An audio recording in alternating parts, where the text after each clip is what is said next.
Kargado ka ba ngayon? Maraming ibang pakahulugan kapag ka narinig yung kargado. May mga negatibong epekto. Yung iba, kargado ng ipinagbabawal na gamot, di ba? Yung iba naman, kargado ng mga problema, di ba? Maraming mga pakahulugan yan na negatibo ang dating. Pero may positibo po yan na pwede kong itanong, kargado ka ba ng salita ng Panginoong Hesus? Kargado ka ba ng kanyang mga pangako sa iyo? Kargado ka ba ng mga katotohanan na nakapaloob dito? Ayun.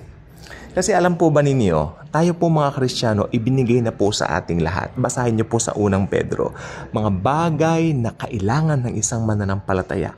Kanya na pong ipinagkaloob sa atin the moment we receive Jesus as our very own personal Lord and Savior. That's why, kung ikaw ay mananangan sa kanyang mga pangako na nakasulat sa Bible, kargado ka. Amen?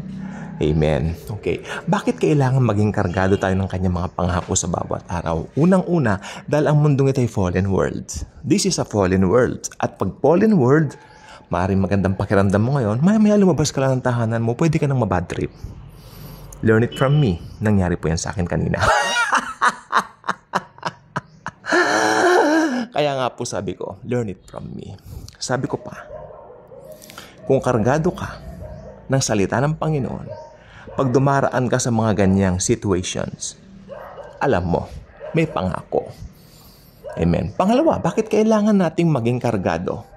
Sapagkat ang mga taong nakapaligid sa iyo ay hindi lahat mananampalataya. Remember, may warning si Paul kay Timothy. Hindi lahat mananampalataya diyan.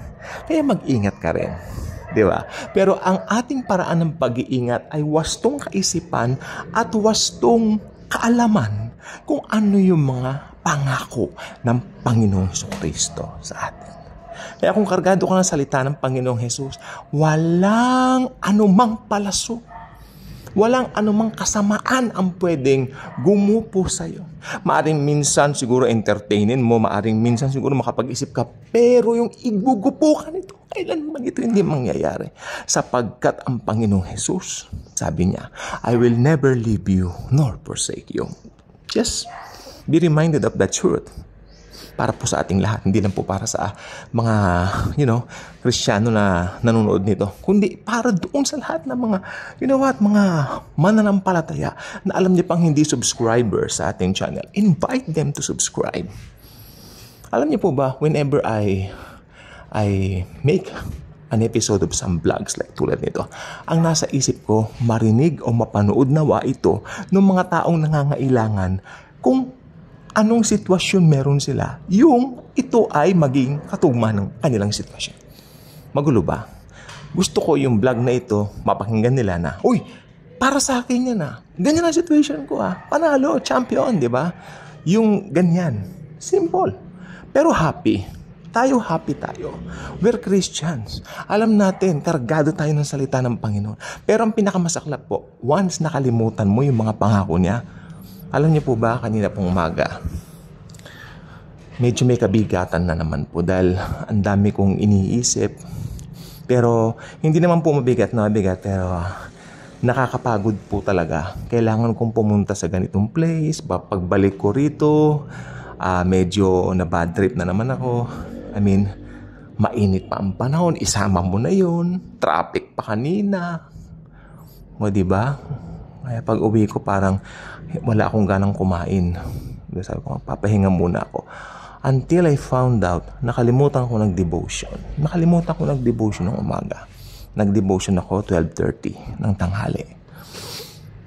Hindi ko sinasabi na pag hindi ka nag-devotion, hindi ka pagpapalain. Kundi, pag nag-devotion ka kasi first thing in the morning, fresh ang mind mo. Habang fresh yung mind mo, talagang kargado ka. Ngayon, that's why I feel like doing a vlog regarding being kargado of the Word of God. Ito po yun. Dahil, pag nakalimutan mo na magbaon at hindi ka kargado, titiyakin ko sa'yo, parang sa isip mo mananalo ang diablo. Pero sa isip lang. Dahil sa puso natin at sa yung katotohanan ng katayuan natin kay Christ Jesus our Lord, panalo tayo. Sapagkat doon pa lang sa cross, sinigaw niya ng Tetelestai.